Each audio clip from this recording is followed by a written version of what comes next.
Welcome back to Opinion Journal Live. I'm joined now by the Journal's Foreign Affairs columnist, Bret Stephens. Well, Bret, we're going to talk a little bit about this leak, which the White House denies. But to coin a saying, if it looks like a leak and drips like a leak, maybe it really is a leak. Yeah.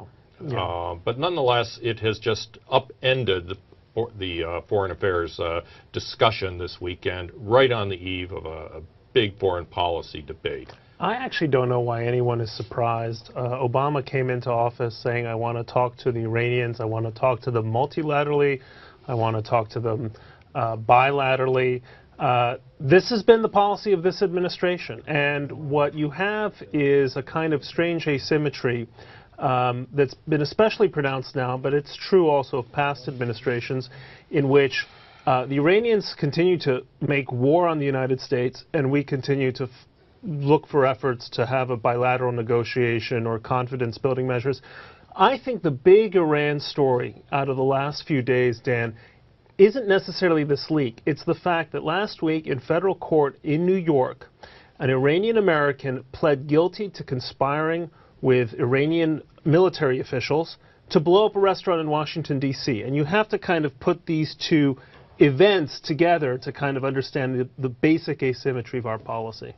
Well, the Iranians certainly have been very active across this four-year period, not just in pursuing a nuclear weapon, but as the Journal, I think, reported earlier this year, they have sent the Quds forces all over the Middle East to cause trouble in Iraq and undoubtedly in Syria as well. Well, in Syria, it's where they've been most active, and, you know, it's a reasonable question whether the Assad regime would be standing today if they hadn't gotten the level of assistance, military intelligence, hardware, the kind of support that they've gotten from the Iranians. So they've been very active in the last, while we've been passive in much of the Middle East.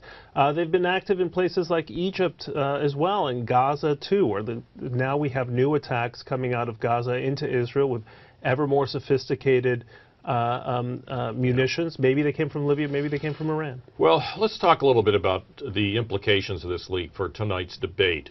The leak itself was all over the Sunday talk shows, and the spin that was being put on it by the Democrats was that the sanctions are working. As David Axelrod said, the sanctions are bringing Iran to its knees. Now, this undoubtedly is going to feed into tonight's debate. I'm sure that the president is going to say the same thing. It's working. They're coming our way.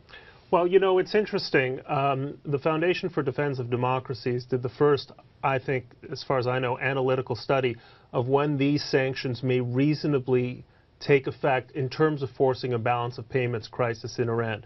The Iranians have the good fortune that they are making hard U.S. dollars, hard currency, through their oil exports. And although they're exporting a lot less, because the price of gas has gone up, essentially bringing in the same amount of money. The nearest that this foundation estimates, the soonest that Iran could be faced with a balance of payments crisis is probably in the summer of 2014. Small problem, Iran will probably be able to enrich enough uranium for a weapon by sometime next spring, more than 14 months ahead of when they'll face an economic break point. Yeah. All right. Thanks so much.